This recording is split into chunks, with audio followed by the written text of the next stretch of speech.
Welcome to the Vegan Pulse. I am your host, Nancy Arenas. Today, my guest is Gabriel Gaarden, whose passion is nutrition, and the reason why he is a registered dietitian. Stay tuned. We'll be right back. Hi, Gabriel. Welcome back. Thanks for having me, Nancy. Great to see you. Same, likewise. And I'm going to start with the first question, which is where you get your protein. Awesome. Thank you. Great question. Sorry, my headphones just disconnected again. I don't know how it magically seems to come back. There's a quick spot for one of my favorite t-shirts here. I've got this t-shirt that says evidence-based nutrition is awesome. And it's from nutritionfacts.org, one of my favorite websites that anybody can go to. Everything on the website's free. It's full of all evidence-based nutrition videos as well as short articles. You can type right in their search bar at the top, where to get my protein. And there's wonderful information about pretty much any health concern that you can think of under the sun. You just type it in their search bar and go there, whether you're suffering from something to have to do with your thyroid, or you've got diabetes, or you've got heart disease. Go to nutritionfacts.org, check it out. Incredible information. And again, it's all evidence-based. It's free of any corporate sponsorship. Wonderful stuff. So protein, great question. We get it all the time. First off, all the largest, strongest mammals on the planet are all plant-based. And so if you look at a gorilla or a giraffe or a hippo or a rhino or an elephant, right, they're all massive animals with huge, strong bones to support hundreds, if not thousands of pounds of, muscle and animal tissue. And that's all done eating plants, right? And we have guts, again, that are optimized to eat plants. That's why we have such a long digestive tract. It's because it takes a long time to break down foods that are high in fiber. Of course, we only get fiber in the form of whole plant foods. We don't get fiber from super ultra processed vegan foods like cookies and crackers and all these different things that are made from processed flours and all these, just random ingredients that you won't find naturally in nature. And then, of course, we don't get any fiber from animal-based foods, whether it's, meat, dairy, fowl, fish, eggs, all those different things don't have any fiber in them. And so our guts are optimized to break down and digest these fibrous foods. And we know that animals can get big and huge and strong eating plants. And if you look at actual studies that have been done, meat eaters and vegans both, and vegetarians as well, literally get about twice as much protein based on the recommended dietary allowances, the RDAs for Americans. And so I think, omnivores tend to get almost twice. Vegans are right at like 1.7 times. So almost twice what's considered the recommended, dietary allowance. And so everybody's getting more protein than we absolutely need, right? And there's nothing wrong with getting a little bit above the recommended dietary allowance. But the point is we're above it. And so pretty much everybody's getting more protein. And that's 97% of Americans are at that 1.7 to basically 2 times what we need. And of course, the RDAs were set up with a cushion. And so they're already built in that pretty much if you're meeting the RDAs, you're probably going to be getting more than you absolutely need to, live and thrive and be healthy, right? So everybody's getting way more protein than we need. And of course, there's certain foods that you can eat to maximize your protein content. I always want to super emphasize legumes, and legumes are any kind of bean, lentil, split pea, or chickpea. And then nuts and seeds, of course, are other great sources of protein, especially seeds. Nuts tend to be a little bit higher in fat on average in terms of their overall proportion of calories. And so you add a little more fat, well, then there's a little less protein there. But seeds tend to be even higher in protein and also rich in fat as well.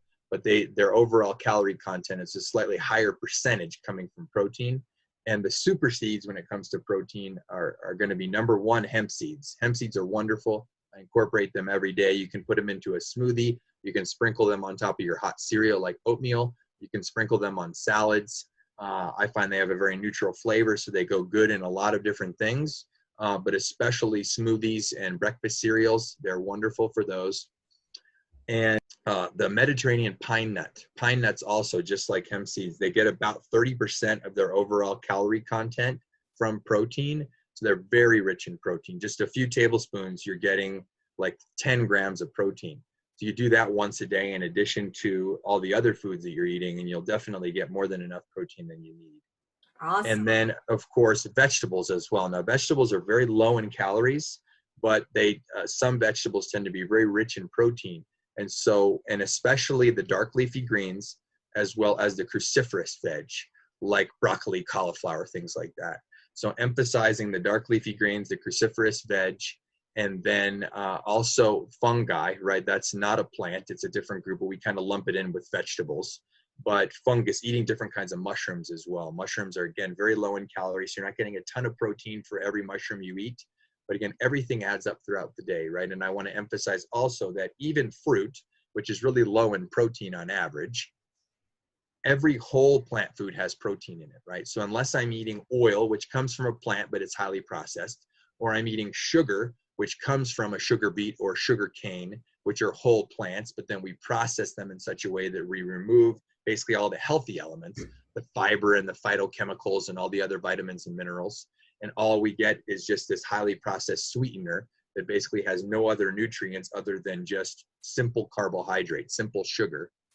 Unless I'm just eating oil or sugar, two very highly processed foods, oil being 100% fat, sugar being 100% carbohydrate. So those foods obviously don't have any protein in them. But if I'm eating any other whole plant food, a whole fruit, vegetable, bean, whole grain, nut, seed, things like that, I'm going to be getting protein from all those foods. So even if my banana only has 1 or 2 grams of protein, I can add that to all the other things that I'm eating throughout the day, and they just start to build on each other. And before you know it, you're getting plenty of protein, more protein than you need, and certainly plenty of protein to build healthy, strong muscle, right? So protein's not an issue.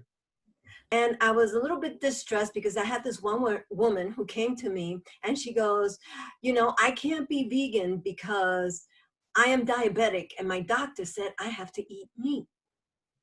What do you say to that? Wonderful question. People always come up with the greatest questions because they're, living them in real life, and life demonstrates all these lessons.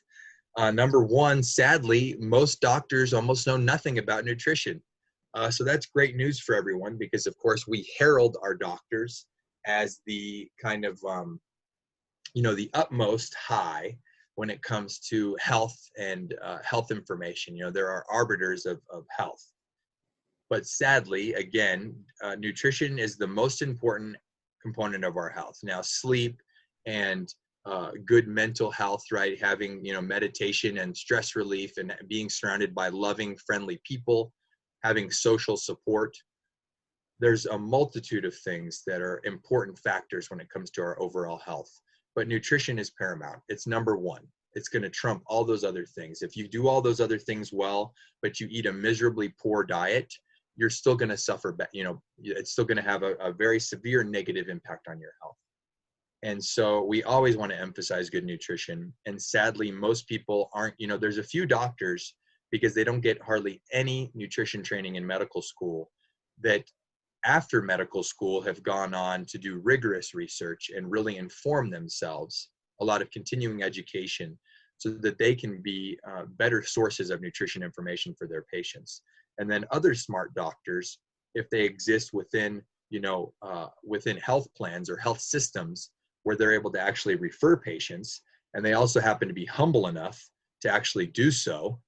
This hasn't happened historically very well, that doctors will actually refer their patients to a qualified registered dietitian like myself.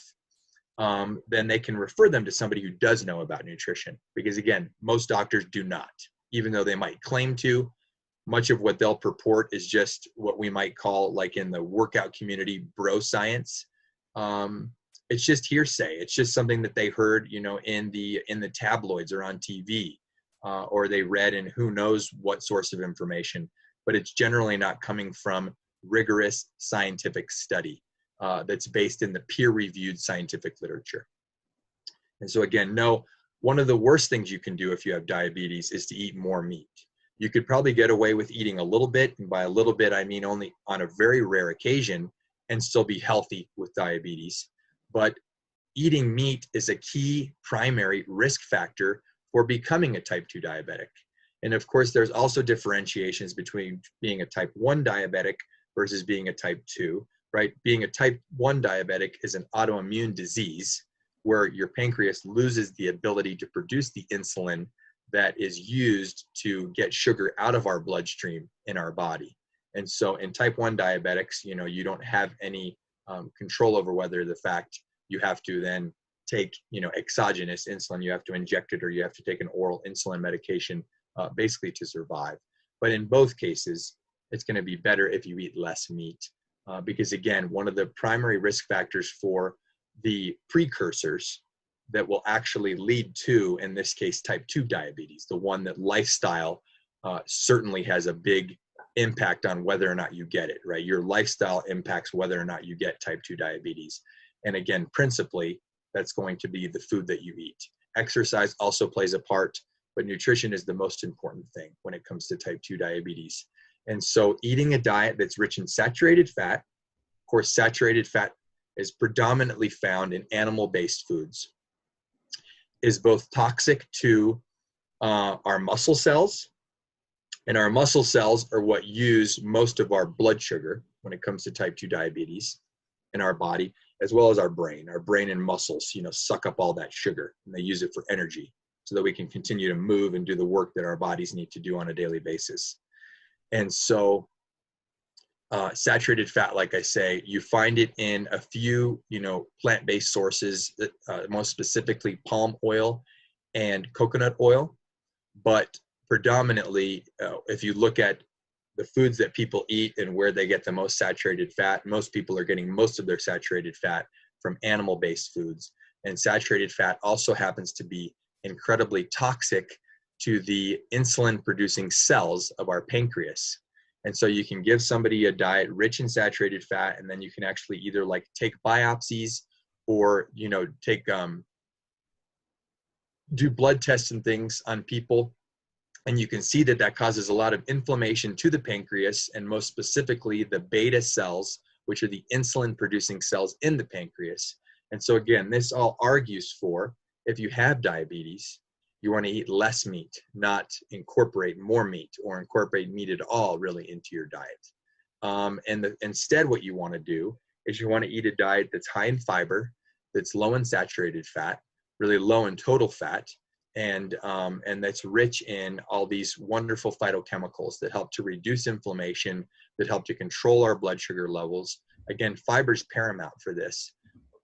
Earlier, I mentioned that 97% of Americans, so almost everybody in America, is getting way more than enough protein. Well, that's flipped when it comes to fiber. 97% plus of Americans, so that's almost everybody in our country, is only getting half of the minimum recommended dietary allowance for fiber per day. So if you average men and women, men's needs are a little higher than women's. Men need about 38 grams of fiber per day. Again, this is a minimum recommendation. I would recommend people get a lot more than that. And women need 25 as a minimum. So if you average that out, that's 31% for all Americans. The average in America is only 15 grams of fiber. So we're getting less than half the minimum recommended amount of fiber. And no wonder we see this slew of diseases that have to do with poor digestion, whether it's GERD, which is gastroesophageal reflux disease, whether it's gastritis, which is inflammation and pain of the stomach, whether it's, that I just forgot their name, ulcers, you get ulcers in the stomach. Again, this is all from our dietary choices that we principally get these things, not from stress. Those stress can exacerbate things. And then if you look at the lower end of the intestinal tract, it's what creates constipation. It's what creates then people having diarrhea. All these different digestive issues stem principally, of course, from our poor diet and especially our poor consumption of dietary fiber. So we've got to eat more whole plant foods. And again, if you want to improve your diabetes, you should be eating a wide variety of whole plant foods, getting a lot of fiber. And no, meat is not going to help improve your diabetes. Gabriel, thank you so much for all your knowledge and for sharing it with my audience. I surely appreciate it. Making Making Sense with Gabriel. Take care. Thank you.